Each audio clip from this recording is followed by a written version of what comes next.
कबीर महाराज चाललेत आणि तिकडून एका मठाचे मोठे महंत आलेले आहेत आणि एक छोट 12 वर्षाचं लेकरू दर्शन घेण्यासाठी चाललंय त्या महंताचं। जसा त्या महंताला स्पर्श झाला त्या बाळाचा, चाबकाच्या फटकाऱ्याने त्याला मारून फोडून काढलं, त्याच्या अंगावरलं साल्ट काढलं।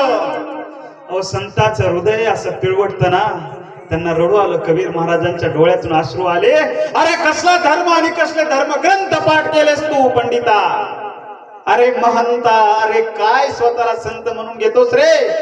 त्यांनी सांगितलं, पोथी पडपड जगमुआ पंडित भयान कोया, ढाई आखर प्रेम के पडे सो पंडित होय।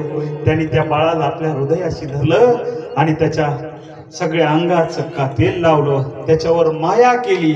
अहो आमचे संत शिरोमणी नामदेवराय, जनाबाई कोण आहे त्यांची? अहो कोण नाही, लेकरू आहे, लेकरू, अनाथ लेकरू। पांडुरंगा काय करू, मला कोणीच नाही, काय कळत नाही, माझा बाप मेला, माय मेला, सांभाळी गा विठ्ठला, कोण आहे मला? या अनाथ लेकराला आपल्या हृदयाशी धरून त्यांनी घरी आणलं आणि ते नुसतं घरी आणलं नाही, तिला अभंग लिहायला शिकवलं।